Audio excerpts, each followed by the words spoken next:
Welcome, my friends, to the Quay Radio Hour, your home for free and critical thinking, and I'm your host, Mike Williams. Today, my guests are fellow researchers and colleagues Melinda, Victoria, and Wendy. The ladies join me for a roundtable discussion to analyze the 9 after 909 edition of the Memoirs of Billy Shears, a book that many consider to be a must-read for anyone researching and looking into the Paul is dead or McCartney conspiracy.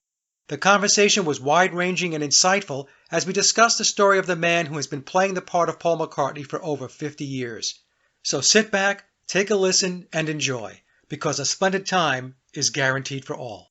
Well, folks, we have a great show today, and as promised, this show is going to bring together friends of mine who are researchers and colleagues that have studied the Paul is dead conspiracy or the McCartney conspiracy, and all of us have dove into the Memoirs of Billy Shears, and today we're going to focus on the Blue Book, which is the second edition, which came out September 9th of last year. That's when it was pre-ordered. So with me for this show is Melinda, Victoria, and Wendy, and we have been conversing back and forth over the last 2 or 3 years, and as I have mentioned on a number of shows, I do a lot of my own research, but there's a lot of really smart people out there that are also doing research. And with that, I would like to thank Melinda, Victoria, and Wendy for joining the show. So the first question I have, ladies, is the book itself, The Memoirs of Billy Shears. And we're going to focus on the blue cover. Is Billy involved in this book, or is the book a figment of Tom Harriot's imagination? And so we'll start with Melinda first. Melinda, what are your thoughts? There's way too many inside perspectives in the life of the Beatles and the music industry. Tom would have to have been a creative genius to have put this thing together strictly by research. So, I mean, I just really don't see how it could be anything other than Bill being heavily involved in this.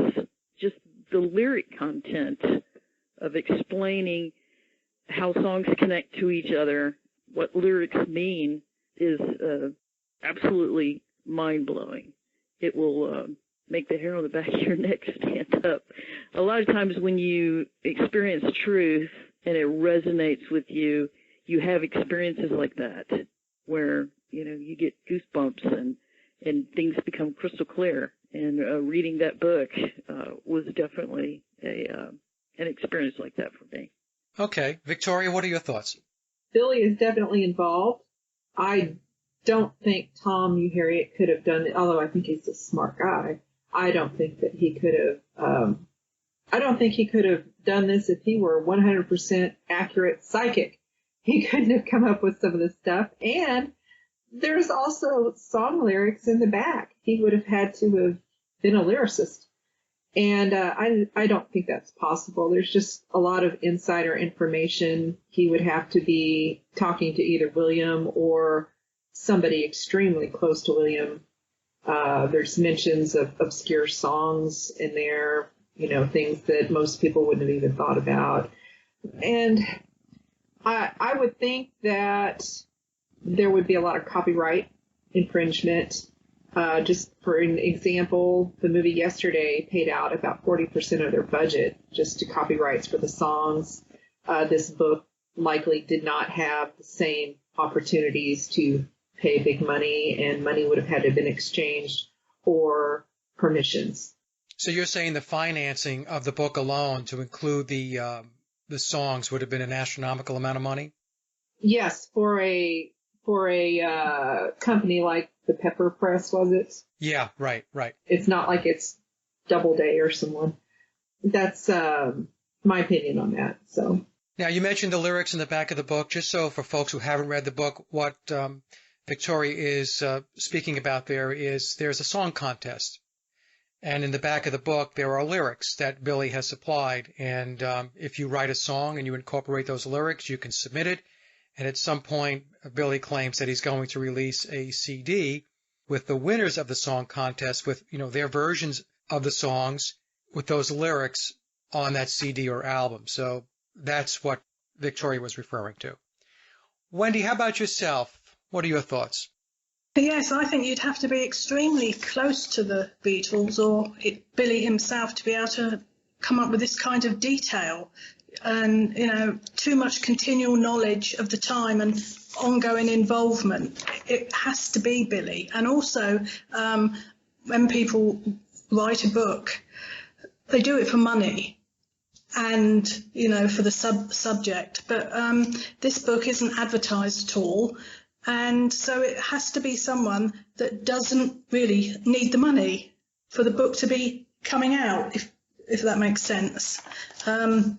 Because of the way it's advertised. So it just couldn't be anyone else. Yeah, in fact, I think Billy refers to it as an underground book, and it was self-published, right, through CreateSpace, I believe it was, right? So you're right. So it is very limited exposure, and it's almost as if what he's saying is, if you really want to know and you're really seeking, you'll find it. Yes, absolutely. Let's talk a little bit about why Billy is releasing this information and why he's disclosing. So, Melinda, what are your thoughts? Why is he doing this? I would venture to guess that, for one, he is closing in on his crossing over date and to explain how it all went down, and also some type of validation. But I think more than anything else is the introduction where he discusses to his children that he wrote that as a way of understanding that they've had to live a lie. It's one thing for him and Linda to have made that choice, but they pretty much hoisted that upon their children with no choice for them to make as to whether or not they wanted to live this lie. So I think, clearing the error is one thing, but I think more than anything, it's almost an apology to his kids. Interesting. That's an interesting perspective. I hadn't thought about it in that way, but that's very interesting. Victoria, how about yourself? Because living a lie is difficult. It's, and he's been doing it a very long time. And I think that he has made efforts in the past, whether it was an obligation or just something he wanted with these clues and these little truths that he left along the way, the album covers and the whatever. Because honestly, on those clues, for normal people, it would be like the joke that got old. It was fun the first couple, but then after that, he just kept doing it. And so obviously he was trying to communicate, and obviously people weren't getting it. And he wants to tell them about himself. He is getting towards the end of the runway, and he wants to finish up his unfinished business. And people don't know who he is, right? I mean, that's the point. All of these songs, and who knows who Billy Shears or Billy Shepherd or Billy Campbell, whatever surname you want to use, nobody knows who he is. Everybody thinks he's a guy by the name of Paul McCartney, right? Right. Even at the end of the song index, it does state that as Billy ends his entire life, there is a sentence in there that says that. So this is all prepping. This is all prepping us to get ready for the next step. Okay. Wendy? I think when, the replacement happened, it was probably exciting, and the thought of money and fame was, on his mind, and being in charge of, the best group in the world, the Beatles, was sounded amazing. But I think after 53 years, the majority of fans don't know who he is, and I think it may be taking its toll. And I think also when you get older, you have periods of reflection, and you sometimes sit and analyse your life's path. And I think, like everyone else has said, he's getting near the end of his runway, and he basically wants people to know who he is. And I think more than that, I think he wants people to like him. Yeah, he mentions that in the book. He wants us to get to know him. And one of the things I guess we could talk about now a little bit is in the Red Book, for those of us that read the Red Book, the tone that Billy took in the narrative was very arrogant to a lot of people. I felt that way when I read the Red Book. And then I noticed with the Blue Book that the arrogance was softened, and he came across a little more personable. What are your thoughts on that? Wendy, I'll start with you since I kind of tagged on to your response there. I haven't read the Red Book. I've only read comments about it. but most people have said, how arrogant and self-centered he sounded in the Red Book. He definitely seems a nicer person, a more balanced person in the Blue Book. And the Blue Book contains more detailed disclosure and more verifiable facts. And he doesn't sound so egotistical as everybody said that he did in the Red Book.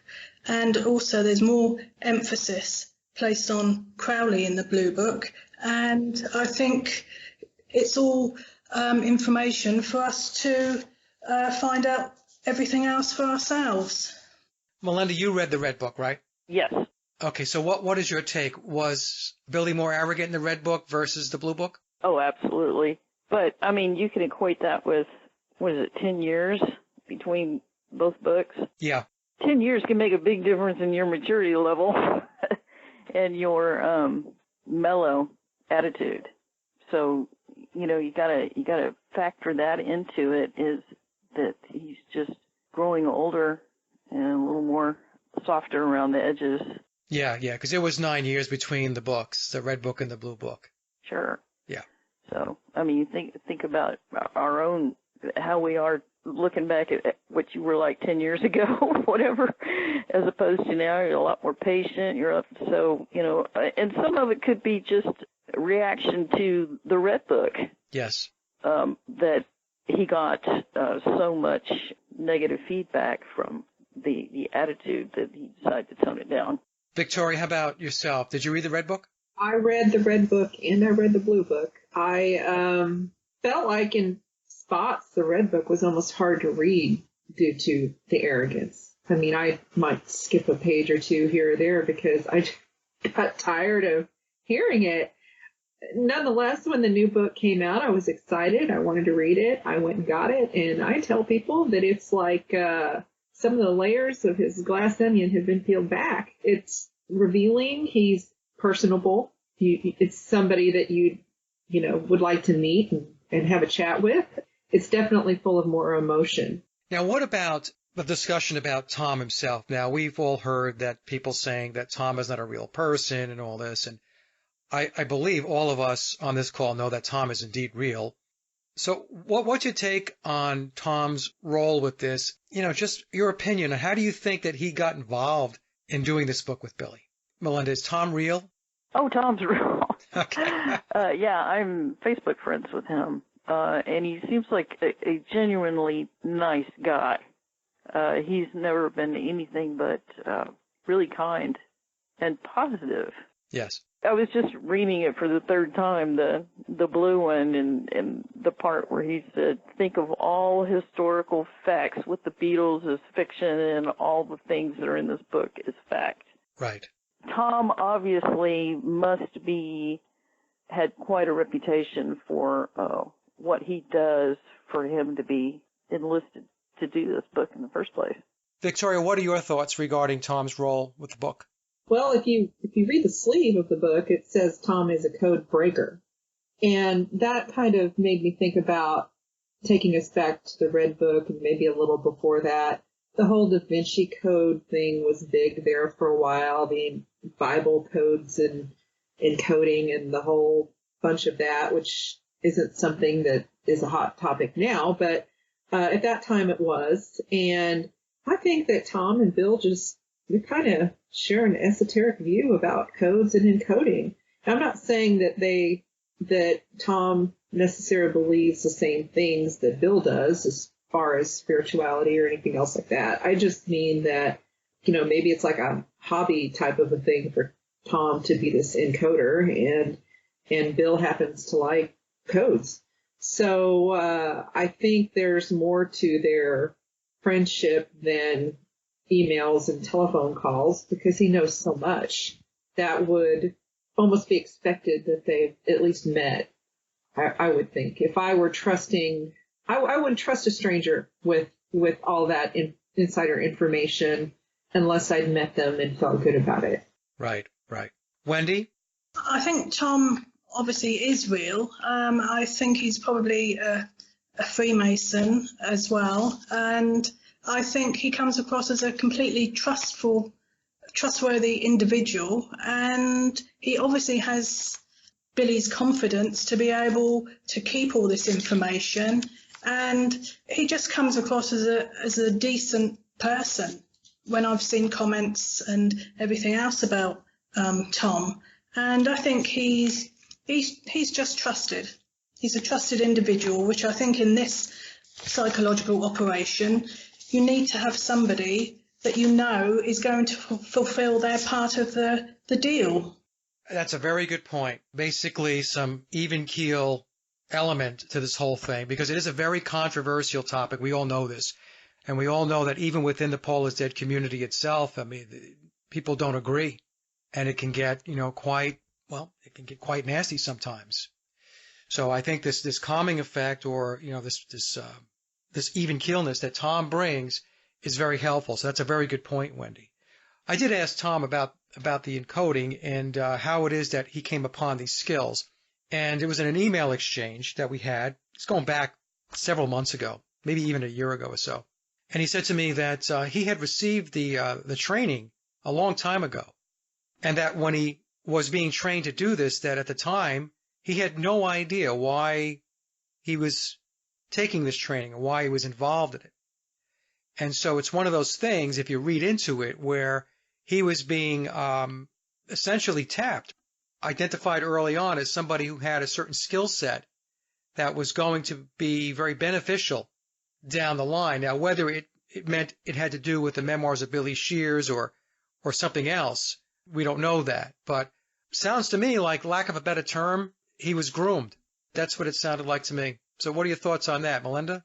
Well, over the history, haven't Masons and secret societies kind of encoded and communicated with each other, even written in the Bible and, William Shakespeare and all that type of stuff. So, he just excelled at what he did. Just like grooming Bill. I mean, he showed a talent for music at a very young age, according to Memoirs. And I'm sure Tom showed a talent for what he did at a very young age, and so they just sort of gelled. They both had built reputations, and it only made sense to put the two of them together. Yeah. So another story that I can tell here, and it was through an email exchange I had with Tom, and I had a question about, and this is during when the Red Book was out. The Blue Book was not released yet, and it had to do with the whole Phil Ackrell piece of the book. And I had a question about the Ackrell narrative. And so I emailed Tom, and he wrote me back, and he said, Mike, I have to go through the boxes that I have and let me see what information, additional details that I have that I can look to incorporate into the book to clarify certain aspects of the Ackrell story. So that was it. That was basically the exchange. But what I found interesting was that he said that he had to go back to the boxes, which says to me that a shipment of boxes came, and I'm sure those files were very orderly, chronological, and had Billy's life detailed to the nth degree. So it was up to Tom to go through all that information and sort through it and then put the book together. Wow. That's my take on it, right? I don't know this for sure. I'm just saying that I'm kind of extrapolating here based upon that one email that we had. Let's go down this path a little bit now, because this is something that those of us that have read the memoirs of Billy Shears, and we talk about it and we discuss it, that we bump up against a lot, that people question the truthfulness of the book, because the book is categorized as historical fiction. And the reason for that, as we all know, is because, and it is explained in the book, the reason why it is categorized as historical fiction is because Billy and Tom, but we'll focus on Billy because he's the protagonist. He had to sign non-disclosures and confidentiality agreements in order to be in the role of Paul McCartney. So in order to be able to not breach those contracts, there has to be a fictional element flowing through the book. Now, that being said, the question becomes, do the fictional elements of the book outweigh the truthfulness of the book? So that's why I will always say the book is truthful. And if you go into the book realizing that the reason why there has to be fictional aspects is because they have to protect the agreements that have been signed, and you can rise above getting hunkered down with, well, this little piece here is, I believe, to be fictional, so I'm just going to disregard the entire book. I think that's very foolish, my personal opinion, because of all the detail that is in the book that only an insider would know. We mentioned before about the song lyrics and how the song lyrics tie together, and the true meanings of many of those lyrics, because all of the songs after Billy joined the band were all Paul is Dead songs, so they had Paul is Dead clues in them, some more than others, but this is what Billy tells us in Memoirs. Victoria, how about yourself? The truthfulness of the book, how do you explain it to people if and when you're asked? Well, I have a tough time getting other people to read the book. They've already made up their minds, but I think that throughout the book there are small untruths here and there to help that, but nothing that matters, nothing that's a big deal. I think it's generally mostly truthful. I think that people struggle with the occult aspect, but who's going to go in there and say, oh, I'm a follower of Crowley? I mean, who's going to go in there and say that if there's not something to it? And by the way, everything that I can find in there researchable that I've looked up is true. Yes, you hit on a very key point. Those aspects of the book where he explains the occult and other scenarios that he takes us through, when you research it, and we'll get into it a little later with the Stanchel bit, when you research it, you're left with proving it or validating that it's true. Because when I go through this, and I know you ladies do the same thing, I go into it and I'm looking to either validate it or debunk it based upon my own independent research. So I use the book as a foundation. It's a starting point, the stepping stone. And then I branch out to see if what's being told in the book is accurate, if it's truthful.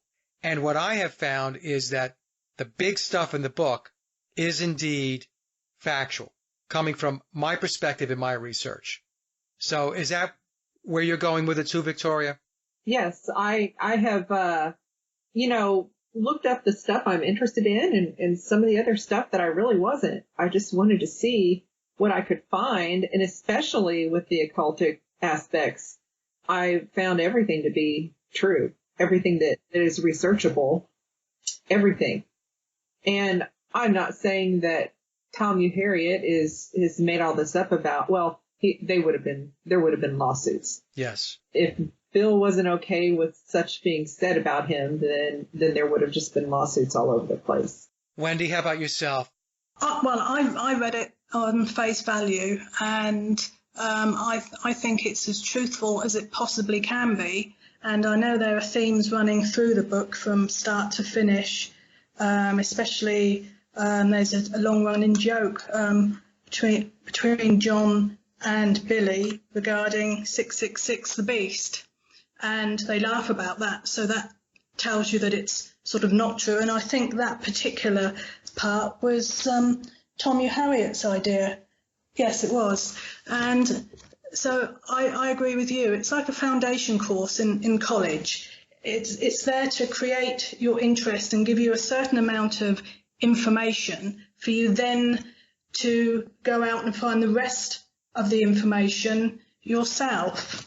In chapter 65, it says everything to prove identity is true and verifiable, and facts about not being Paul are easily documented. And it does state that chapter 35 is fiction, and Tom Harriet took liberties with dialogue and other elements, but on the whole, I think it's a truthful book. I think it's as truthful as it possibly can be without getting into trouble over it.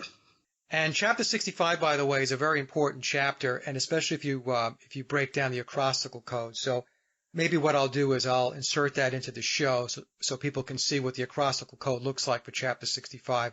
As you all know, I put a video out giving my perspective on what I thought were the fictional components of the book. Now, I will say this, and I haven't mentioned this before, but I did run my premise by Tom, and Tom got back to me and said, you're on the right track.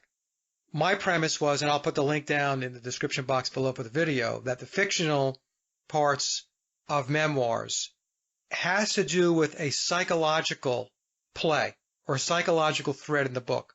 And they knew, when I say they, I mean Billy and Tom knew, that because of people's belief systems, they are apt to believe something if it resonates with them or it's something that they believe in, and they are apt to disbelieve something if it doesn't fit into or gel with their worldview. The example I can use is the occult. Many people reject the occult. They just do not believe that the occult exists, that it's played up, it's over-exaggerated. So when the book talks about the occult aspects, there are a lot of people that will just reject that out of hand. As soon as you reject it, what you're saying is that part of the book is fiction. If you think that Aleister Crowley was unimportant or that he was a carnival barker, then whenever Billy talks about Crowley and you don't believe in Crowley, you're going to say, well, that part is fiction. And we can go right down the line. So if you don't believe that he played a version of Vivian Stanshall, then when you read the Stanshall pieces in the book, you're going to say that's fiction. I figured this out because, as I was reading it, I thought to myself, because I've been in the research conspiracy business for a long time, and as I was reading it, I was thinking to myself, this is like the motherlode of conspiracy in this book as far as the occult goes, the esoteric, mysticism, all of that stuff, Crowley, magic, the Illuminati. And I thought, this book is not for the average person, because for the average person to pick this up and not have any understanding of Freemasonry, secret societies, the Illuminati, Crowley, or any of that stuff, is really going to struggle to get their heads wrapped around this book. And in fact, many people might just put the book down and say, what a bunch of nonsense. So I thought to myself, what if that was the major approach to defining the fiction? Because my thinking was, let's just say, hypothetically, you're going to take Billy to court, and you're going to take the memoirs of Billy Shears into court with you. How do you prove that the occult is important or that the occult is real? How do you prove numerology? How do you prove Aleister Crowley and his influence? And the answer to that is you cannot. So therefore, those aspects of the book, they could be deemed fiction.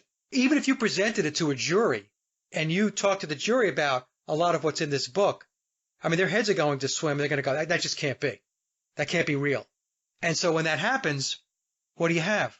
So the fictional pieces of the book, a majority of the fiction in the book has to do with playing on people's belief systems and their worldviews. People believe things, they accept it. People don't believe things, they reject it. So I know I was a little long-winded there. So let's just go around the table a little bit and see if I'm out to lunch here. So Wendy, what do you think about that? So in that case, possibly all the book could be truthful, but because of people's personal ideologies, it can never be called the absolute truth because nobody will believe 100% of it. That's right. Yep, that's exactly my premise, that it actually brings the reader in and the reader makes it fiction. Yes, absolutely. If that's what they did, and again, like I said, I did run my premise by Tom, and he said I was on the right track. It's actually brilliant. It is. When you think about it. Absolutely brilliant, because it could never be called the truth because not everybody would believe it. And that's it. Melinda, what are your thoughts? Reading the Red Memoirs years ago, there were a couple of nights that I slept with the light on just because it scared me. And then it became a springboard of understanding how the world works. I mean, he plays it out right there. He shows you right there.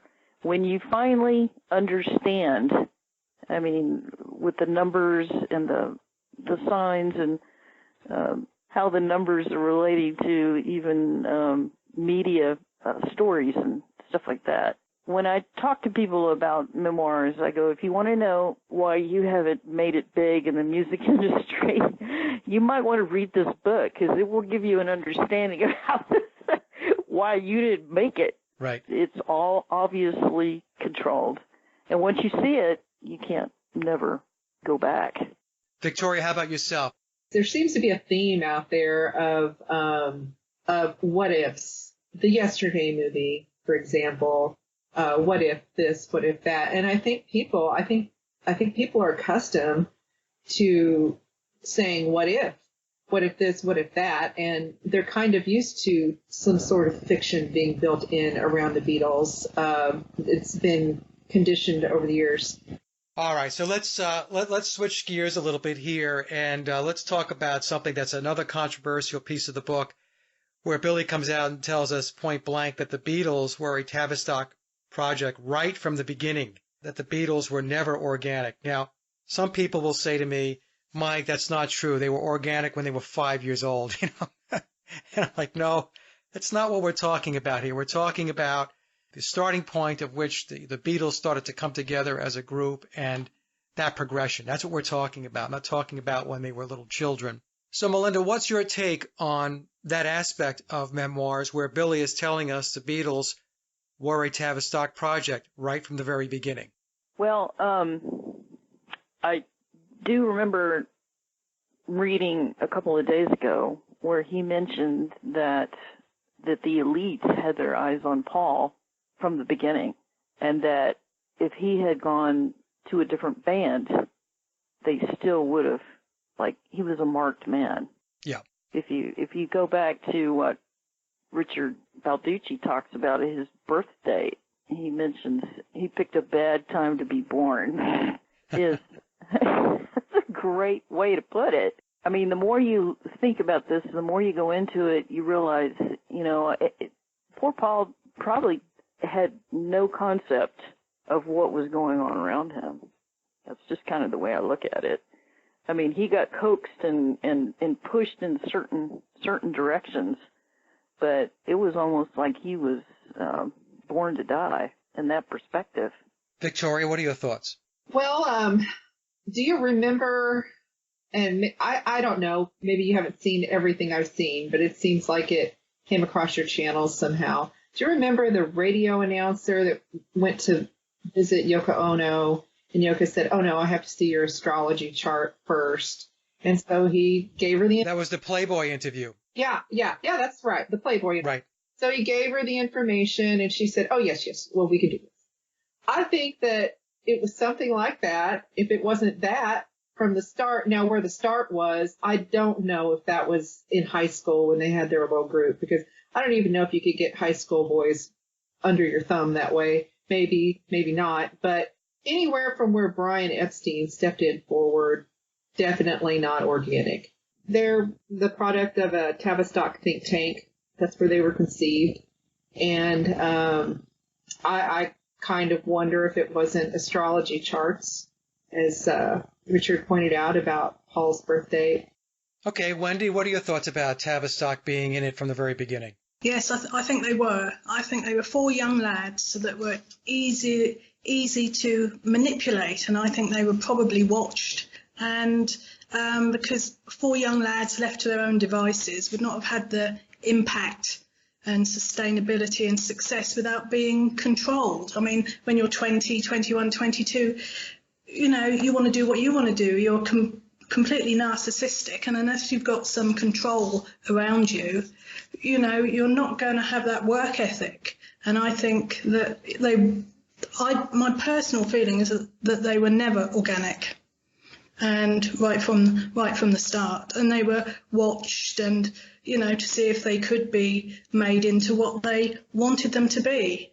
And so, you know, the myth of the four working class lads that worked hard, got to where they're going, I think is an absolute myth. I'm with you. You and I agree 100% on that. I believe it to be a myth also, and I've explained to my audience and to folks that speak to me about this and want to know more about it that you have to remember that the same people that created the band are the same people that gave you the backdrop. Yes. They're the ones that wrote the narrative. They wrote the magazine articles. They wrote the history. They're the ones that a lot of these websites that are up on the internet today are controlled by the very group, by the controllers, by Tavistock, to ensure that the whole story came together. It wasn't just Tavistock creating a band. They had to create the whole package. They had to package it. Yes. And we have pictures of Stuart Sutcliffe going back to when they were back in the days of Hamburg, making Masonic hand signs. So I think what we're all saying is the Beatles, at the very least, from the standpoint of when they signed on the dotted line with EMI, or when Brian Epstein caught up with them, organic was over. I don't think organic was there from the start. Yes, I agree with you 100%, Wendy. You and I are on the same page. I believe that they were in the test tube from the very beginning. But let's get Melinda and Victoria to weigh in with whether they agree or not, or with their rebuttal. Yeah, and the Hamburg thing, I'm not just defending what I said before necessarily, but this could have been something that they knew, that if they're on board with this idealism, that maybe they get to become famous. Yeah. But maybe they hadn't been contacted, targeted, worked with already. But definitely, at least by the time Brian Epstein came into the picture, or maybe even a little bit before. Okay. Melinda, what do you think?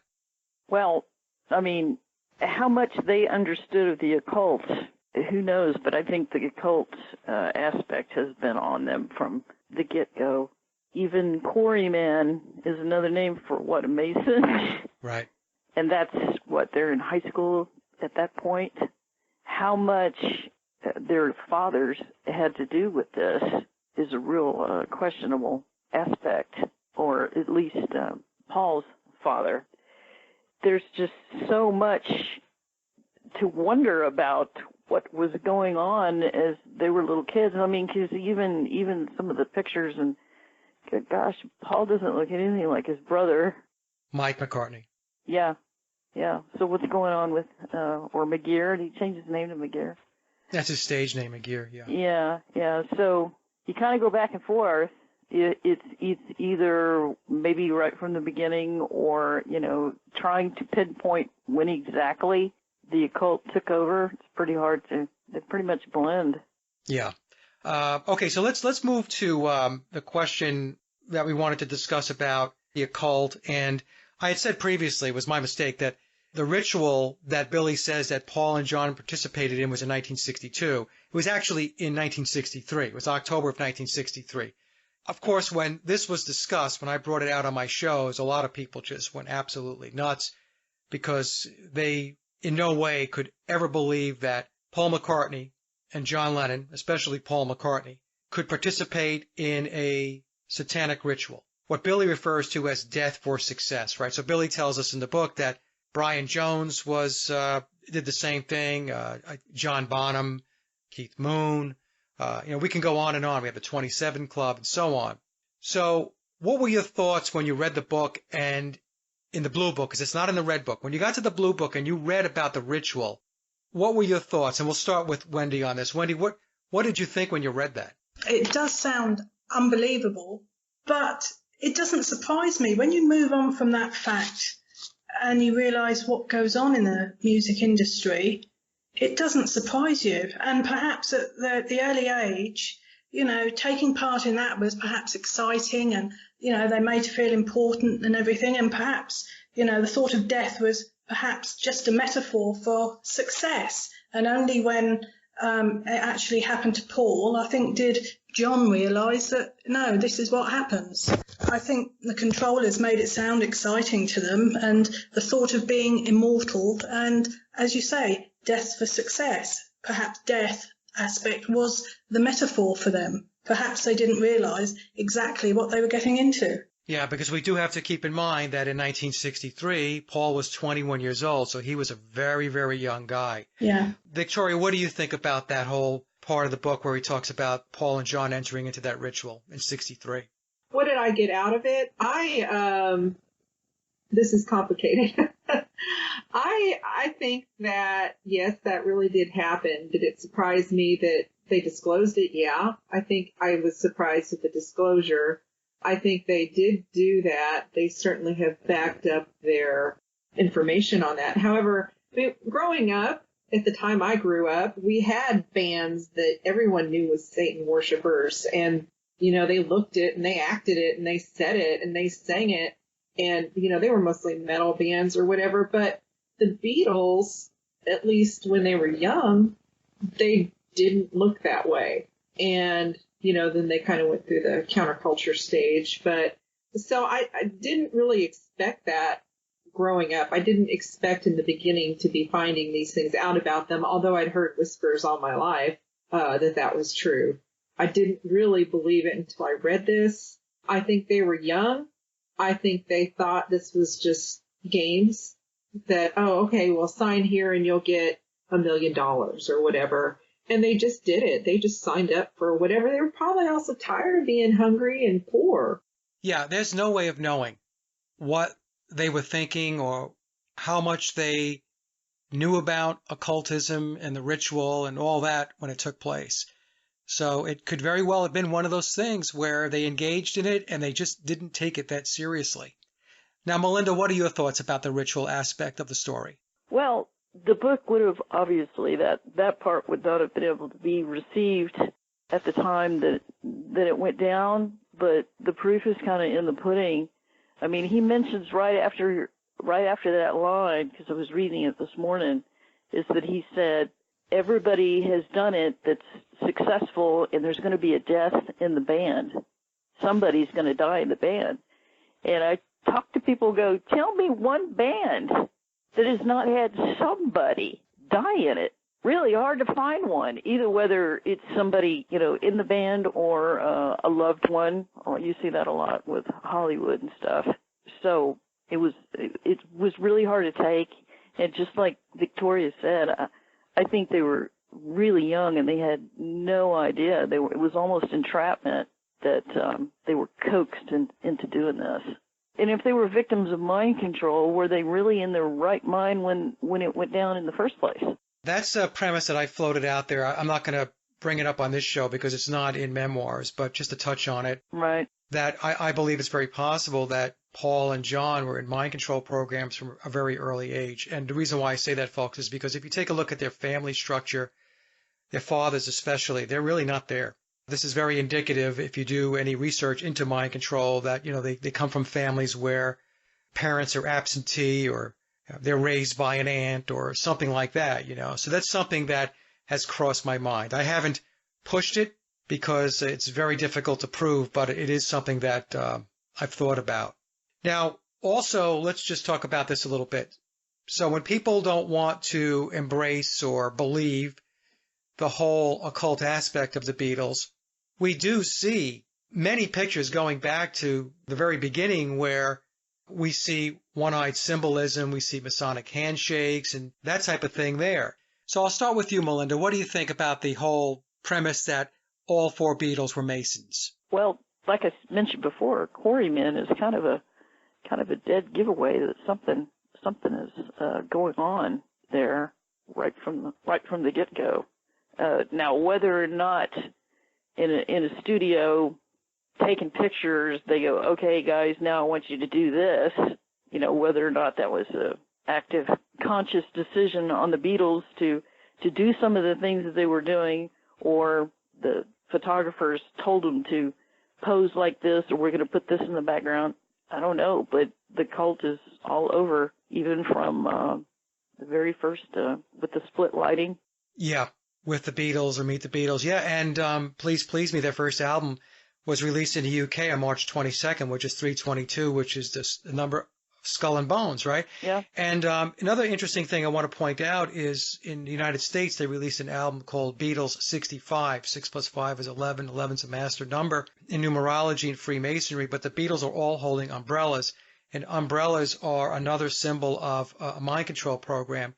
And another one that I want to touch on, because I keep hearing people say this, and I found an audio track that proves it's not true. When the Beatles did the Butcher album cover with the baby parts and the meat and the smocks, people who don't want to buy into the whole occult aspect of the Beatles will say that they did that reluctantly. They were told to do that. They didn't know what they were doing and all that stuff. But I have an audio of John Lennon when he was asked about the Butcher cover, and John says, I'm paraphrasing here, that he thought it was a hoot, that it was something different, and and then when the cover was rejected in the United States and they had to go to the trunk cover, that it was a disappointment.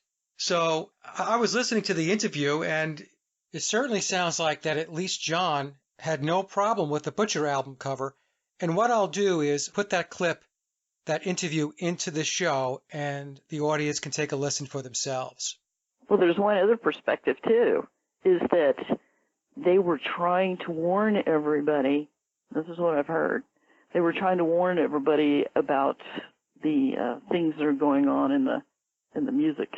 Yeah, I've heard that explanation as well, Melinda, and to me, it's just another form of denial. I'm going to play the clip that I just mentioned of Lennon in an interview talking about the Butcher cover and the fact that he was not at all adverse to doing that photo shoot and releasing that album cover. So I think for people who want to say that they were trying to wake people up and all that stuff, I don't know. I tend to think it's wishful thinking and people holding on to a version of the Beatles that they want to hold on to. They just don't want to go down a path where, perhaps the Beatles and the machinery behind them had that occulted aspect or darker side to it that a lot of people don't want to talk about or know about. So let's play that clip now and let's take a listen to what John says about the Butcher cover. I was mentioning to you off the air that the Yesterday and Today album, I always take the cover and I try and peel back to look for the dead babies. Yeah. How did that happen? That album cover that never saw the light of day, or if it did, got pulled off very quickly? It went out. We took the pictures in London at one of those photo sessions. By then, we were really sort of, beginning to hate it. A photo session was a big ordeal, and you had to try and look normal, and you didn't feel it. And the photographer was a bit of a surrealist, and he brought along all these babies and pieces of meat and doctor's coats, so we really got into it, and that's how we felt. Yeah. So we I especially pushed for it to be an album cover, just to break the image, Mm-hmm. And it got out in America, and they printed it. It's about 60,000 got out, and then there was some kind of fuss, as usual. And they were all sent back in or withdrawn, and they stuck that awful-looking picture which you have in front of you of us sitting, looking just as deadbeat, but supposed to be happy-go-lucky foursome. You look very unhappy. Yeah, right. So we tried to, do something different. Album covers were much simpler then, right? Just a cover. You just walk in, take your photo, and walk out. Mm-hmm. Especially in America, because we made only, say, 10 albums, actually. In America, there seemed to be 30 of them. So that's the interview that John did back in 1974 on WNEW out of New York, 102.7. I remember it well. And so I'll let the audience decide for themselves whether the Beatles were adverse to doing the Butcher cover. And so let's switch gears a little bit, ladies, and let's talk about the numbers and the numerology in Memoirs. Billy, of course, talks about the sixes and he talks about the nines. And before I read Memoirs, I was familiar with numerology, but it wasn't until after I read the Red Book that I decided to jump in and to read and learn more about numerology. And so the question I'm going to have, and I'll ask Wendy first, is, Wendy, when you first read Memoirs and the numbers were presented to us, was it something that you understood right off the bat, or was it somewhat baffling? It was baffling because up until Memoirs, I hadn't done a lot of research at all on numerology, but the more I read Memoirs and the more I researched other than Memoirs, it did make sense. And, I mean, Billy sort of perpetuates the nines all the time for Paul as Paul, but he doesn't use the sixes very much. So perhaps if we could find some more information using the sixes, we'd find out some more about Billy. Yes, he uses the nines whenever he's playing his Paul character. That's how I've kind of netted this thing out. He's 9 when he's Paul. He's 6 when he's Billy. They are releasing the 50th anniversary of Abbey Road. And I put this up on Facebook the other day. The release date is 9/27, September 27th. 27, 2 plus 7 is 9. So we have 9 again. And this is what he does. Victoria, with the numbers, I know in our show that we did with Sharon Tate, you had said that you thought it was nonsense at one point, but then you started to see the patterns, and then you had to switch gears a little bit.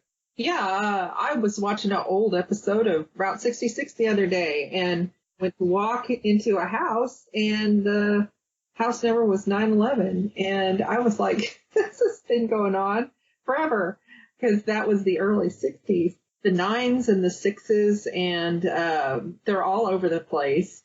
You don't have to make things fit by going back in time and looking at their release dates and whatever. It's very clear that there are some numbers that they are partial to. Yep. Yeah. Melinda, how about yourself? Did the numbers, were you on board initially, or did you have to look more into it? Yeah, you read that, and it springboards you into looking into everything else. Really interesting little experiment I did last night, thinking about the 9/11 and written in Roman numerals.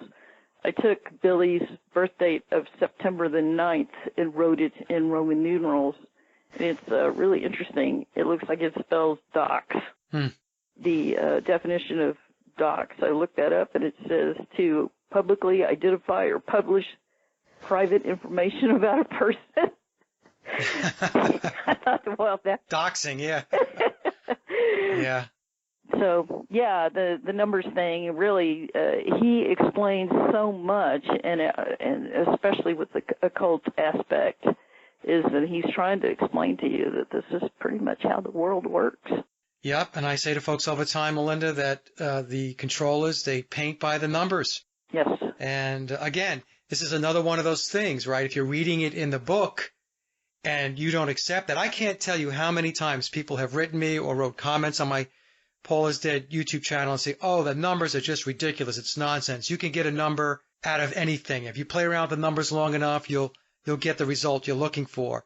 And so those people, when they read Memoirs, are going to reject the numerology right out of hand, and it becomes a fictional aspect of the book, right? Yep. So, all right. So now we're talking about the numbers and talking about the occult. And, of course, Billy has a chapter in the book called Masonic Checkmate, which was extremely informative, and he explains what I refer to as the pyramid of power and the different degrees and how many degrees there are. There were 66 in total.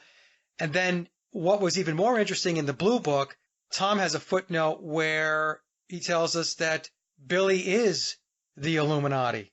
So, Wendy, what do you think about that? What do you think about the chapter that talks about Freemasonry, the 66 degrees, and then Tom telling us, and he had to get Bill's permission to do this, that he is the Illuminati? Yeah, exactly. I found that chapter fascinating. And, as Tom said, as he calls him, William is the Illuminati, and some Wings and Beatles songs were written by the Illuminati, and the Illuminati writer was William. And that's what he says in chapter 65. I mean, it's absolutely fascinating. And I think Billy is just trying to bring us into the inner sanctum as much as he is able to, showing us why and how this affects the industry and the world we live in. And he's trying to give us a balanced account, I think, on, what happens. And you notice how high up he is when in the company of other acquaintances that will probably be on a lower degree. They almost worship him. I think, correct me if I'm wrong, I think it's Barack Obama, and Barack Obama is in absolute awe of Billy in some ceremony in the US. He had Billy at the White House. Yeah, and no, it's absolutely fascinating. It's a chapter I keep reading and rereading and trying to get more information out of it, because it is very important and it's very interesting.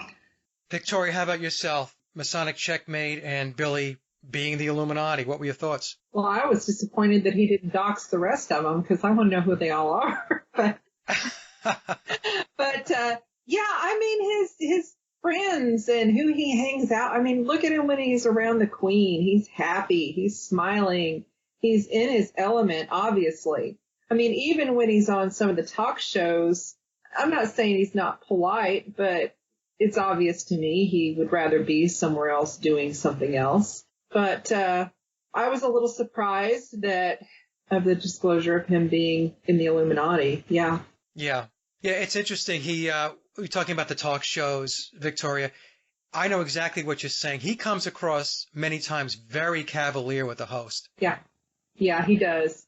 And I'm not trying to say anything negative about him. Actually, I grew a little soft spot after reading the Blue Book for him. I quit calling him Paul and started calling him William. Yeah. Because he is.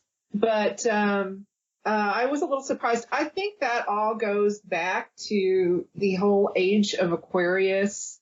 And now that we're in the age of Aquarius, which I'm unclear when that started, but apparently we're there, this is supposed to be an awakening and enlightening, and we're all supposed to know more things than we did before, and that may be his way of saying it, of disclosing something that people didn't know. I mean, it wasn't that many years ago. I thought that was baloney that about the Illuminati. I'd never even seen it before I watched Jesse Ventura one night. I didn't even know it existed. And Melinda, what were your thoughts about that chapter and Billy being in the Illuminati? Tom telling us that that's where he sits. Well, it makes you wonder, whether Crowley was Illuminati, and that whether or not the way people treat Paul is because he's the child of Crowley. You worship one, you worship the sun, type of stuff. I watched his concert. He put out like 2005, and they keep zooming in on all these actors that were out in the audience, and it is a definite revere worship of him. He is obviously considered very high up. Yeah, he is very high up the ladder. And just so the folks know, and I've mentioned this on a couple of shows, I'll just say it real quick. Billy tells us that the pyramid has 66 degrees. The first 33 degrees are the Scottish Rite of Freemasonry. Then is the 13 degrees of the Illuminati, where Billy sits. And then above those 13 degrees are 20 degrees of people or beings that we will never know. So these are truly people in the shadows or beings that are in the shadows. So that's the 66, 33, 13, and 20. And you add those numbers up and you get 66. Now let's talk a little bit about, in the book, Billy has another revelation via a footnote that Tom put together, that Billy was tutored by Aleister Crowley up until the age of 10 and was in a trauma-based mind control as early as the age of 3. Now, when I read that, I was very surprised. I was shocked. What were your thoughts about that? And we'll start, Wendy, I'll start with you again. That part of the book, tutored by Crowley in a trauma-based mind control program since the age of 3. Or I think they said that was his earliest childhood memory. What did you think when you read that? I found it quite distressing, actually. I mean, obviously Crowley was a major influence on Billy, taught him to read backwards and everything else, but the actual prenatal tormenting, abandonment and excessive control, ritual abuse, it's hard to believe, but it's also believable. And the very people that Billy is a part of, the Illuminati, are who supposedly did all this. And, it's hard to think that somebody would be happy to be in the Illuminati while the Illuminati did that to them when they were a child and before birth. Yeah, it's one of those things where, because people have asked me about that, and I said, if you were raised a certain way, that's your world, and you don't really know any better. In the book, it says that not all of the trauma-based mind control was negative. There was a lot of positive experiences too. And in the book, it says that the reason why they did it was because they had Billy slotted. He was groomed and tapped very early on to have a very powerful position in the world. And they did it so that he would maintain his success, that he would stay on his game, that he would stay focused, that failure was not an option. So what do you think, Victoria? When you read that, were you surprised by it, or what was your take? It made more sense, actually, because William had, no control over his childhood. And even when he advanced into the Beatles and was in control of everything, he still had not a lot of control. He didn't have all of the control. He may have had some creative control, but he wasn't in control. He was still being handled, and he's still probably being handled by someone, but he is in a system, and that's what he knows, and that's what he is. Basically, I always took the idea that we were talking about Crowley and him being potentially his son, and we know that Crowley had one in 1937, and Crowley's letters state that he instructed the OTO to ensure his care and education. after he died. And we know that Bill had, it's obvious he had an education. He was educated. He was, it says on page 107 that he used many names for himself. I don't think that William was even his birth name. I think that's a name that came along later that maybe he liked or is after someone or something like that. And that this person who identified him as a musical prodigy at age 3, I think she probably, in a sense, rescued him, although he probably would have been okay if he was Crowley's son. I think that going the music route was probably a lot easier on him.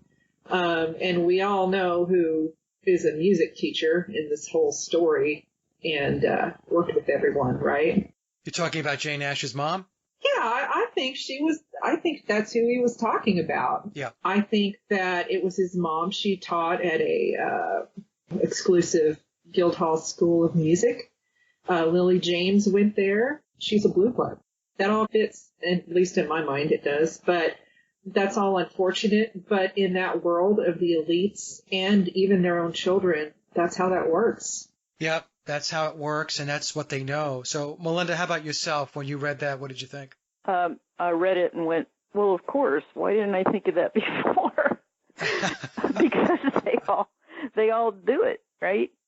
So why it never occurred to me before that was probably done to him. I mean, look at the way he walks. I mean, you mentioned 2.5 hours on stage and right. Still raring to go. When I saw him in concert 5 or 6 years ago, he obviously had a cold. I was watching when the lights would go out and you could just barely see him. He was sitting at the piano and he was blowing his nose in between songs. He obviously was sick, and he was still up there performing. Yeah. I mean, even the way he walks, his posture. I mentioned that the other day. Is man, he's in really good shape for a almost 82-year-old guy. His shoulders are back, and I mean, it looks like he's known nothing but discipline all of his life. That's right. I agree with that. Which makes you wonder, what happened to his kids? Have they endured the same thing? Yeah. Now, what about the piece about Crowley? I think Crowley is mentioned 33 times in the blue cover of Memoirs. So there we have 33. Master number, 33 degrees of Freemasonry, and so on. There's been a lot of debate and discussion, maybe that's a better word, about Crowley's relationship to Billy. Father, uncle, just a bloodline relationship.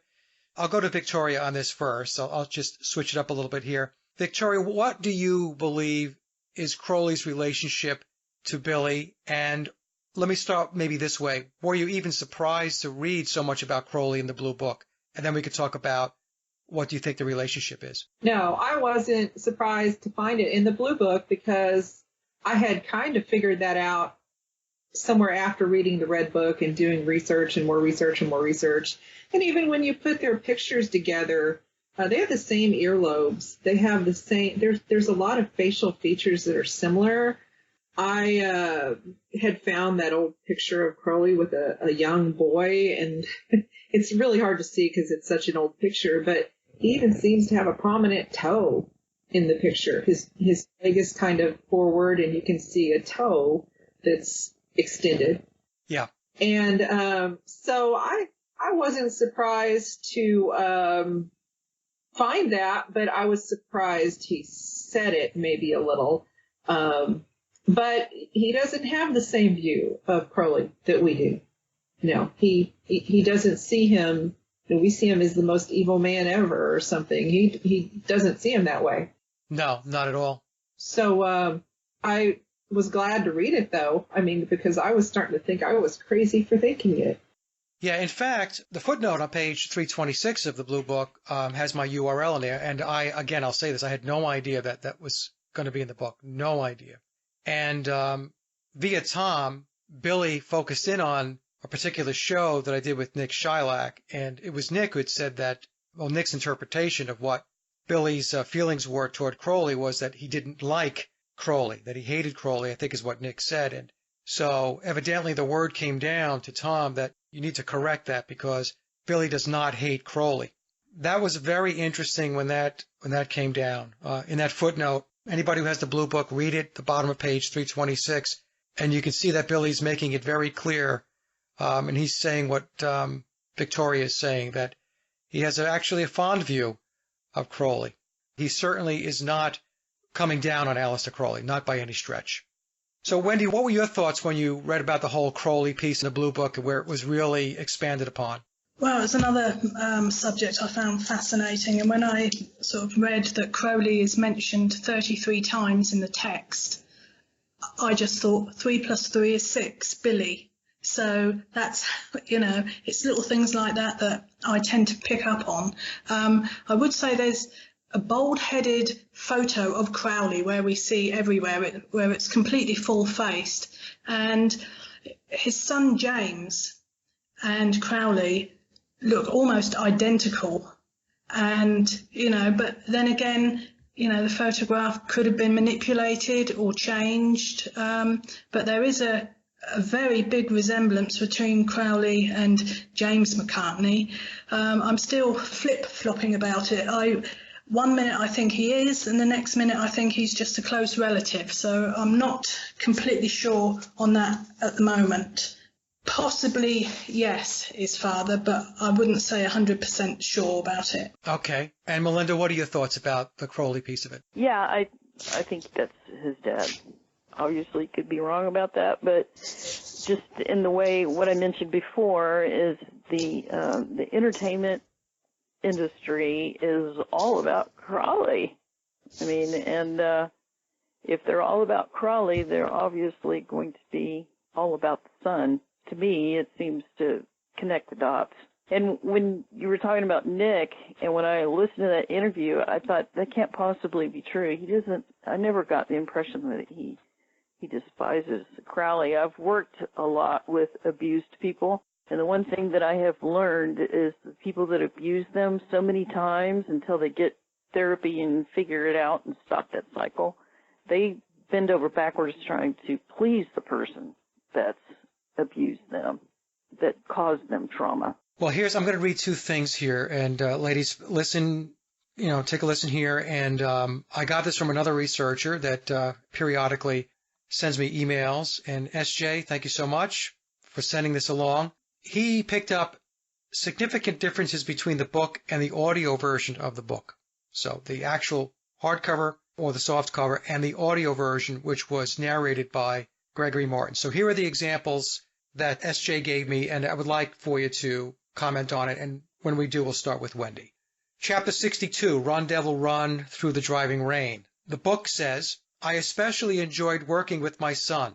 The audio says, I especially enjoyed working with my son, Askan, A-S-K-A-N. So I was unaware because I haven't listened to the audio book yet. I started it, but I haven't gotten very far into it. And so I didn't know about these discrepancies. So there's something there that we could take a look at a later date. But here's another one that I found very interesting. Chapter 64, Don't Let Your Inaction Blow It. The book says, learning of my relative's role made it unbearable. And they're talking about 9/11. The audiobook says, learning of my nephew's role made it unbearable. So SJ goes on to say, here he is presumably talking about George W. Bush being his nephew, if we assume both Billy and Barbara Bush to be the illegitimate children of Aleister Crowley, implicating him directly in 9/11. Isn't that very interesting? That we actually have differences between the written book and the audio book, which is, I'm looking at this as more of Billy giving us more clues. What are your thoughts about that, Wendy? Yeah, that was very telling, I thought. I mean, it makes you wonder how many more discrepancies there are between the audio and the book. But if you take it at face value and you do think it's George Bush he's talking about, then obviously Crowley is his father. And that's all you can really take from it, and until you try and prove otherwise. And as that's in the audiobook, why would he put it there unless it was true? So, Victoria, this discrepancy in the between the audiobook and the text, what do you think about that? Is it a mistake, or do you think it's another clue? It's not a mistake. If it were a mistake, it would be edited. Yeah. All right. And Melinda, what do you think?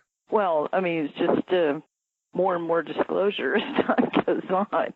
If 9 years from now there's another book, it's going to be even that much more disclosure, although I don't think Bill's going to make it that long, but you never know. You know, and the whole thing with the 9/11 thing just fits in right in with the occult. You know, even to the point that his nephew was reading a book about a goat to the kids when the whole thing was going down. My pet goat. Yeah, the whole 9/11 thing, and you know, thank God you had Richard Balducci on, because he really explains so much of that. And Richard will be back. Good. There's a chapter in Memoirs that talks about Paulism. And I had to actually read the chapter a number of times for me to start to really understand what was going on there. What was Billy telling us? So what I wanted to do was just to get your impressions of what you believe he was telling us that Paulism was or is. So, Wendy, I'll start with you. When he talks about Paulism in the book, what do you think he's actually referring to? I think he's talking about how he channels Paul and how being Paul affects him. But I also get the feeling it's like an agenda-based form of Beatle Satanism. It's trying to overthrow certain belief systems that we all have. And I think, in a way, the word or the name Paulism is a sort of soft option name for what it is, which is Satanism.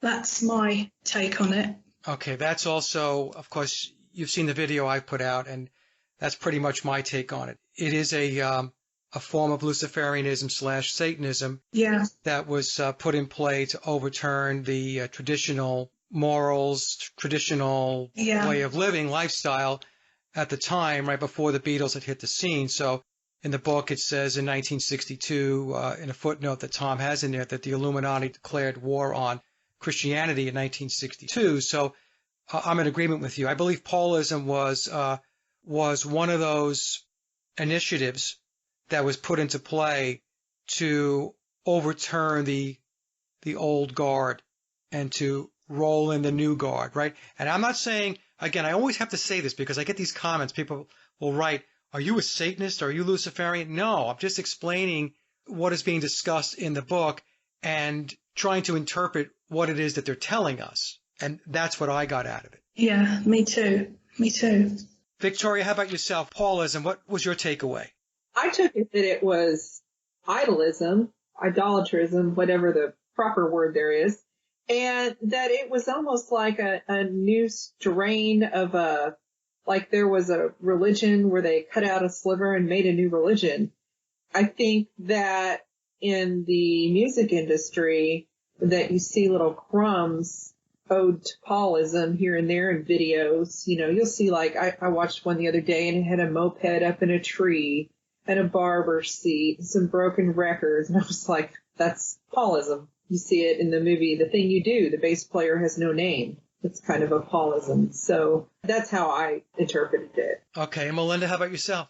Well, yeah, I definitely, interpreted it as some form of channeling, being raised Catholic and being married to a Russian Orthodox for quite a few years. I understand they get their saints and somehow the saint attaches themselves to it. So there is some kind of spiritual validity to it. Now, whether or not it's good, you know what I'm saying? Right. Yeah.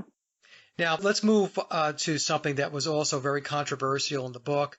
I recently did a presentation on it, and it caused a little bit of a ruckus, I would say, in certain corners of the Paul is Dead research community, and that has to do with Billy's claim that he played a version of Stanshall and also played a version of Phil Ackrell. And I'll start with Melinda on this. What were your thoughts before the presentation, and what were your thoughts after the Stanshall presentation? Did it change your mind, or did you think all along, yeah, I think he played a version of Vivian Stanshall and Phil Ackrell? Oh, I think you confirmed it with your video, but he says it right there in the book. Look at my son. Right. He looks exactly like Vivian Stanshall, and he's right.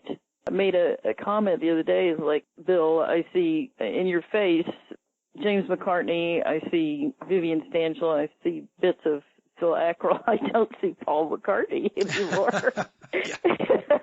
Everything is kind of reverting back to before before all the surgeries and stuff, and really, basically, by saying that, I'm seeing who he really is. Yeah. Instead of the facade. Victoria, your thoughts. When you first read about the Stanshall piece in the book, was it something that you bought into, or was it not until later that you gave it more consideration, and where do you stand with it today? I think it finally explained when I'm 64.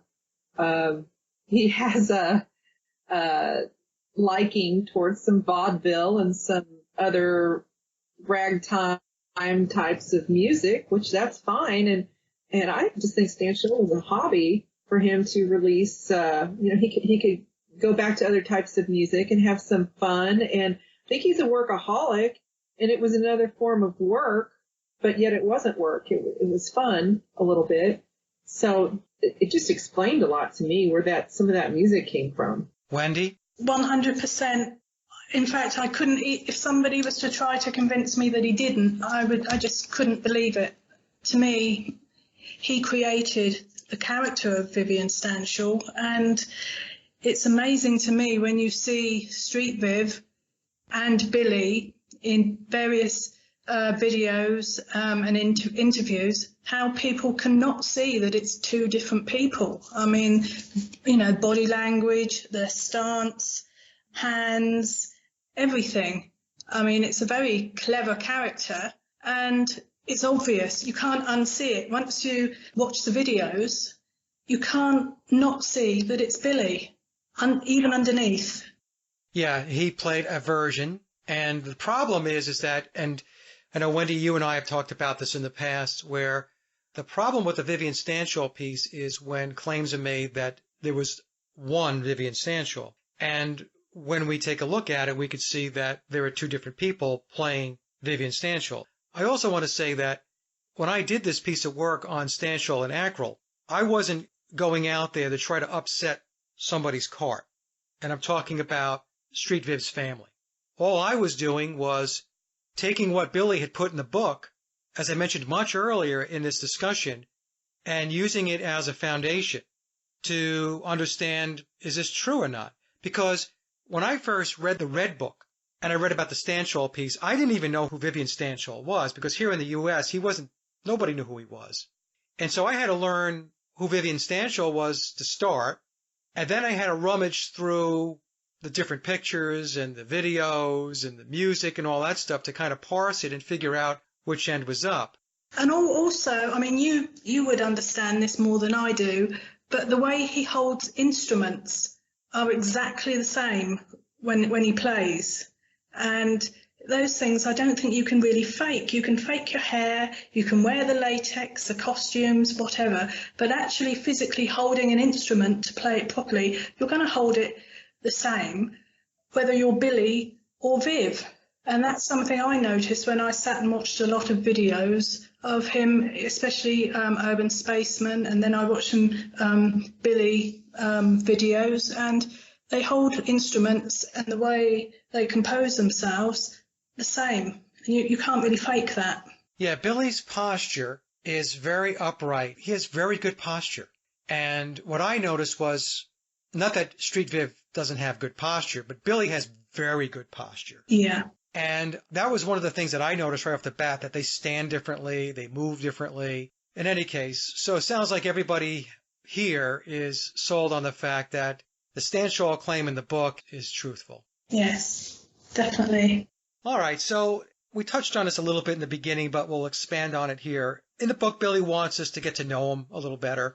And after reading Memoirs, how do you feel about that? You feel like you want to know him any better? Is he somebody that you can go out and get a drink with and shoot the breeze with, or would you just rather keep him at arm's distance? Melinda, I'll start with you. Well, on a human level, just one soul to another, that would probably be a very enjoyable conversation. He does mention that he feels so isolated that all he has to do is start having a conversation with somebody, and he can tell that their pulse is racing and their eyes are full of excitement and stuff, and he can't ever have actual human conversation, one person to another, because they're so enamored with who he is that he can't get past that.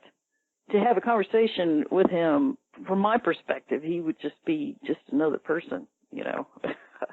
I'm just not really into idol worship that much anyway. So yeah, I would love to have a conversation with him just to know who he is. Yeah, get a better feel for him in person. Yeah. Not with me, you know, oh my God, that type of stuff, but just having a conversation from one soul to another. Right. Victoria, how about yourself? Do you have any interest after reading the book, if you had the opportunity to meet him, to get to know him a little better? Yeah, I'd like to meet him. And, I wish that it could be real, where I addressed him as William and talk about, maybe his music from 66 on and have a conversation.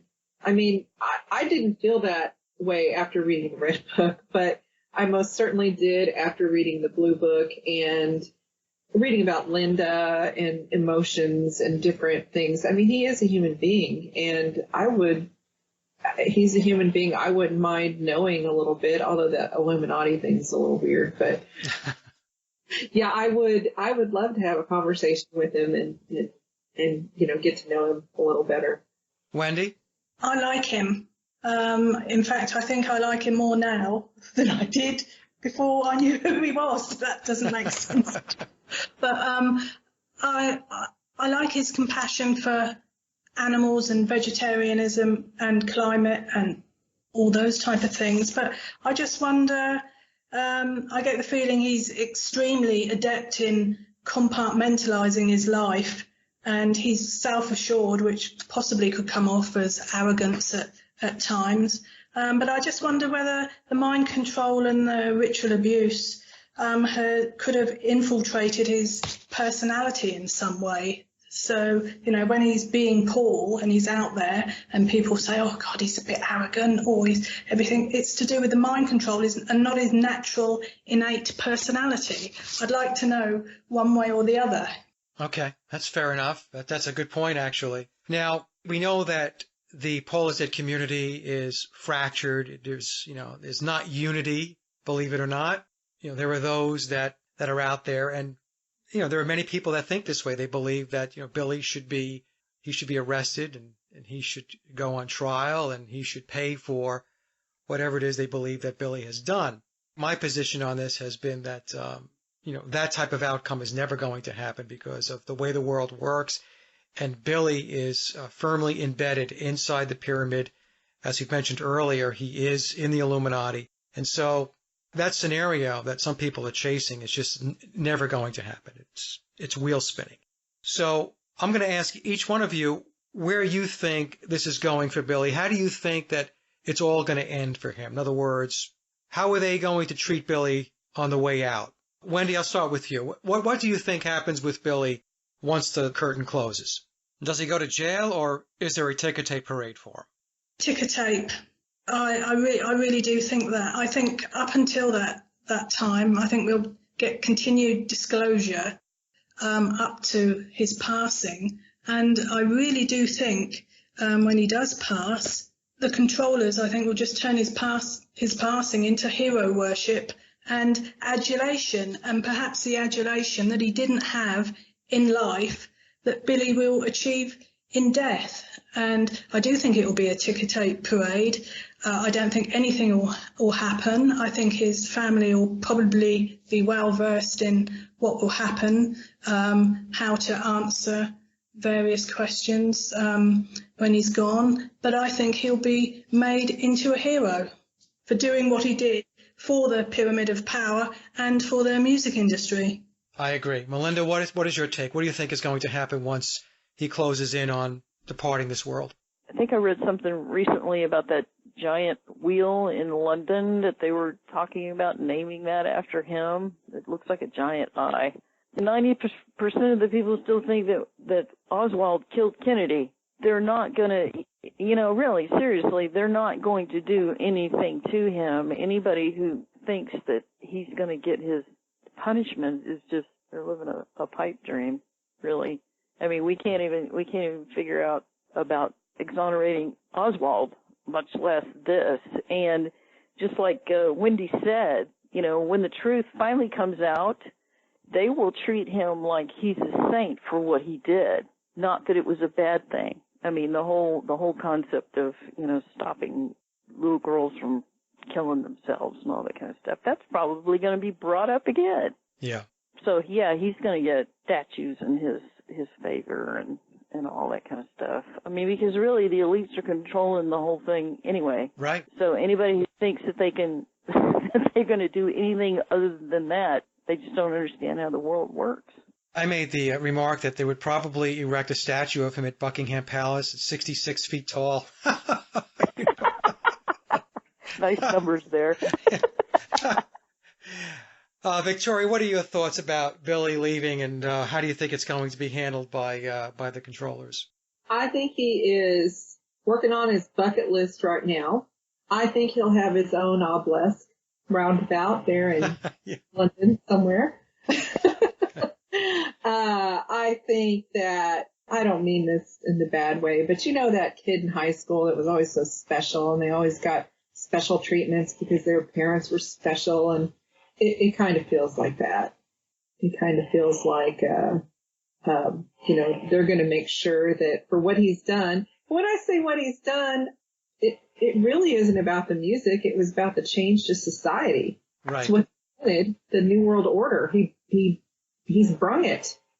It's what they wanted, and they're going to say job well done. And, he'll have statues and music schools and whatever else named after him. I don't have a lot of faith that there's going to be a lot more disclosure, although I know in the book he said it would be disclosed. I don't think that there's going to be a lot because they just don't want to have to fight all these people who don't believe it. I think they've done a lot of the disclosing now, and we're going to get some more nuggets, and that's going to be the end of it. But maybe I'm wrong. Well, Tom tells us full disclosure won't happen until after he passes away. So, that'll be interesting when that happens, and I have no idea how they're going to roll that out. We'll have to wait and see. He did tell me that there is a major piece of work underway. I believe it to be a documentary, but it's expected to be released once he passes. So we'll have to, like I said, wait and see how this rolls out. And by the way, I also want to mention that, we're here talking about what he's done on behalf of the Pyramid of Power, what he's done for the New World Order and the agenda and all that stuff. For the listening audience, we're not saying that we agree with what's being rolled out. What we're doing here is we're giving you the perspective of how they would treat his departure based upon what he's done for them. And I want to make that very clear because, like I said, a lot of times I get these crazy comments and emails and people misconstrue the point that I'm making, or in this case that we're making. I have two more questions. I know this has been a long one, so just bear with me. If you had the opportunity to ask Billy one question, now Vince Russo asked me this. It was a great question that Vince asked me. What would you ask him? So if you had the opportunity to ask Billy one question, what would you ask him? And we'll start with Melinda. I would probably ask him, was it worth it? The pressure that he put on his own children, living his life a lie all this time. I mean, he mentions a lot of times that possessions don't really mean that much to him. Is that fiction part of it? I don't know. He loved his little, he talks about being born a young country boy. Yeah. That's really who he's all about. He missed his face. I remember that part really hit home because if there's one thing that you connect with, it's your face that sets you apart from anybody else. And so he was staring at a stranger in the mirror every time he looked in the mirror. Was it worth it? Yeah, that's a great question. Victoria, what would you ask Billy if you had one question to ask him? Well, originally, I would have said, was it worth it? But since we've already been there, I'm going to say, is Aleister Crowley really your dad? Yeah, get it from the horse's mouth, right? Right. Wendy, what would you ask?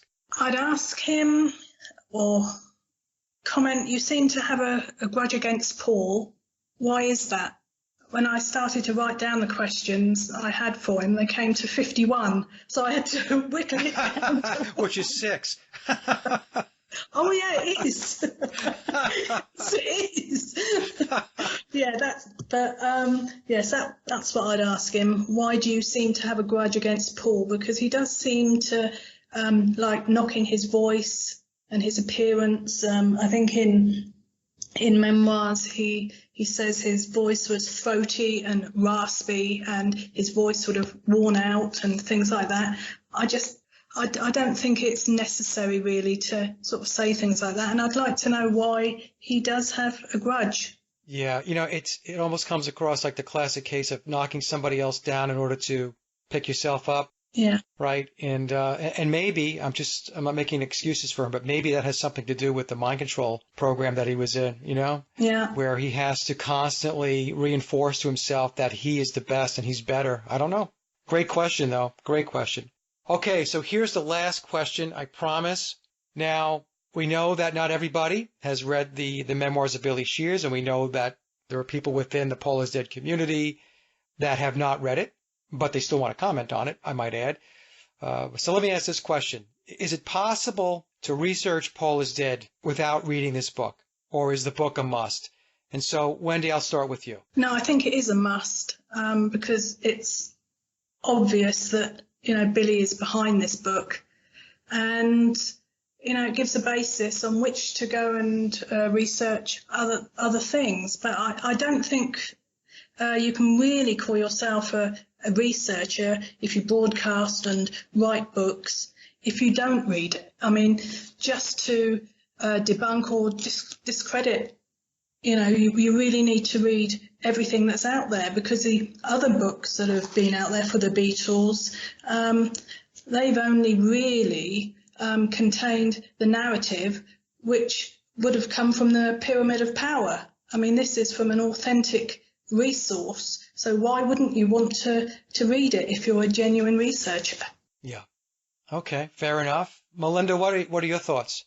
I concur exactly what she said, is that if you're, and I'm using the quote here, going down every rabbit hole to investigate this case, why would you balk at this book? If you want to prove that it's not true, why wouldn't you read it? I read another researcher's book at the same time I read this Memoirs for the second time, just to see how well they line up. There's obviously some differences, but I don't understand how anybody would not want to read it to have covered every basis that they could. Yeah, even if you didn't agree with it, let's just say, right, you would want to understand, right. The components in the book, and because you are definitely going to get something out of it, right?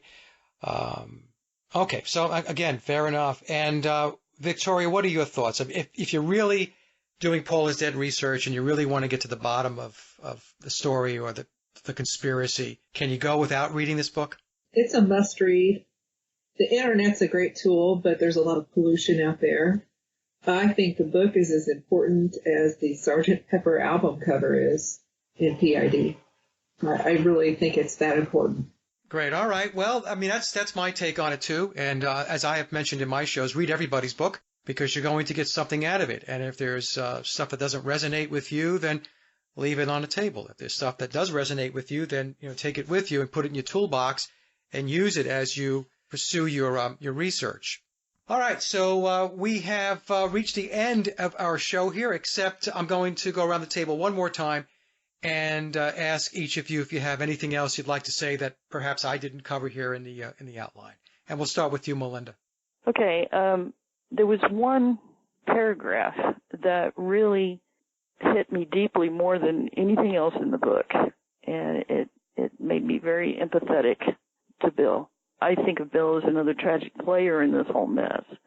To quote Memoirs on page 211, I had to give myself reason to justify deeply hidden levels of self-betrayal. I had to eventually deal with my self-loathing that made me willing to drop my own identity, give up who I was in order to be someone else. For some dead guy I didn't even know, I had to win at all costs. Yeah, that's pretty honest. Victoria, anything that you want to talk to us about or close with here that I didn't cover? Page 371 of the Blue Book points out that if Paul died in a car accident, it would not be considered an accident in satanic code.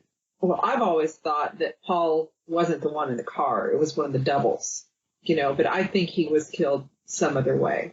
And the car crash was just a story.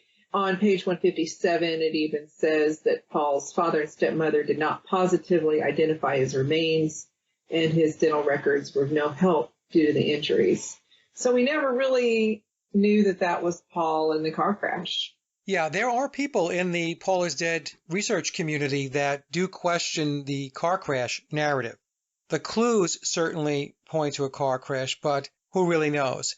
But related to that, there are people that believe that biological Paul McCartney was swapped out, but that he didn't die. So what's your view on that, Victoria? And we'll go around the table and ask Wendy and Melinda as well.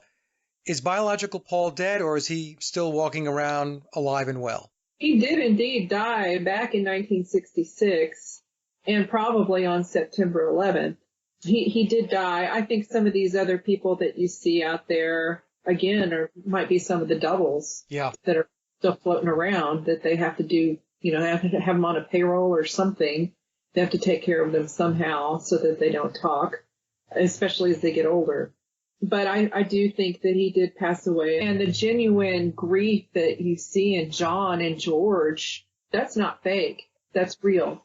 Yeah, like at the Rock and Roll Hall of Fame, that speech that George gave, right? Yeah, my guitar gently weeps. Yeah. And just John going off the rails. I mean, he melted down there. He kept going because he had to, but he was a mess.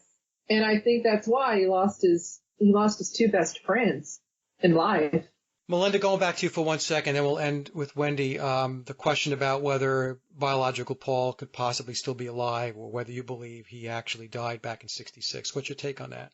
Oh, yeah, he died. How can you hide him all this time? Yeah. The date is pretty consistent with so many very unusual and tragic things that have happened on September 11th. I just don't see how they could possibly hide him all this time. It's easier, dead men tell no tales. It's easier to get away with this. And, the part where he talks about that, somebody in the band is going to die when the deals are made. Well, you're on a point, Melinda, that I've made a couple of times on a number of shows. It's just a whole lot easier for Tavistock to manage this entire psychological operation if biological Paul McCartney is not in the picture, meaning that he's deceased, he's dead. These deep state factions, they're looking for the road of least resistance, So we're on the same page, Melinda. Wendy, how about you? Is biological Paul dead, or is it possible that he could still be alive? I believe he died. It would be wonderful to think he's out there somewhere, sunning himself in the Bahamas or something like that. But I think, as you say, he's collateral damage, and he's gone, I think. And that's what I think. He definitely died, I think, in the car. I think there's too much emphasis on that, and it's a nasty thing to happen. So why would you describe it if it didn't happen? You could do so many other things in the narrative than talk about a car crash and how he lost his hair and he's decapitated or whatever. It's too nasty to not be true, if that makes sense. You could describe it in so many other ways. The other thing that makes this virtually impossible to solve, it's a lot like the Kennedy assassination. It's 53 years ago, over half a century. And think about anything that somebody has tried to resurrect or dig up from decades ago. It's not going to happen. No. It's just not going to happen. Anyway, so I want to thank you ladies for coming on the show and talking about this. It was a fabulous discussion. I want to thank each one of you for all of your help over the last 3 years, for your support, for your insights, your feedback, and everything else that you've helped me with as I've been on this journey. This is the first of 3 final presentations or interviews that I'm going to do, and I'm going to wrap up the ongoing research. So this was a great way to kick that off. I do believe that we collectively have done a very nice job of pulling together a lot of the pieces of the puzzle to this conspiracy And I know that it has made a lot of sense to a lot of people. And I know this because of the feedback that I receive from the emails, the PMs, the comments, and so on. So there's definitely an awareness and an awakening, I believe, of people that are really starting to suspect that Paul McCartney did indeed pass away back in '66. Yes, definitely. Even, I mean, I wouldn't be here if it wasn't for you. So, I mean, you know, you open my eyes to all this and many other subjects. But I have noticed in the past year, many more people are questioning, putting comments, far more than before. So I think people are really waking up. They may not have the full picture, they may only have part of the puzzle, but they are definitely questioning much more, I've noticed. No, that's good. That's a good thing. Mike, I want to thank you for not just for this subject, but for taking me so far ahead in the truth movement and opening my eyes to so many things. God is definitely blessing you with incredible wisdom, and I just can't express how grateful I am. Thank you, Melinda. To any PID people out there who want to keep it going, my advice to them, look at the Lewis Carroll connection. I think that's never really been talked a lot about, and I think there's a lot there. Anyway, thank you. You made a difference in our lives, in a lot of people's lives. Amen. Yes, absolutely. Well, you guys are too kind, gals. I always say guys. I'm so sorry. Gals are very kind. And what I'll do is I'm going to have the show out. I'm going to have it uploaded by September 11th. Somebody actually wrote me a comment and said, why are you using an occulted date? And I said, that's the day that Paul McCartney died. I'm like, oh, my God. So anyway, so we're going to put it up on September 11th. Share it and see if we can wake some more people up. All right, everybody. Thank you so much. And I'll catch up with you on Facebook. And again, I'll have the show out within the next few days. All right. Okay. Thanks, Mike. Thanks, Mike. Bye. Bye-bye. And that concludes another Sage or Quay interview. And I hope you enjoyed the discussion as much as I did. Links to my guests' websites and social media are listed in the description box below. And as always, I would like to thank everyone for listening and visiting the blog. You can find all my social media and web links by visiting my hub website at sageofquay.com. Also, if you get a moment, please visit laboroflovemusic.com to check out my music and album releases. And remember, live in truth and always serve creation. It's really that simple. See everyone with the next show. Be safe, enjoy, and God bless.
it's real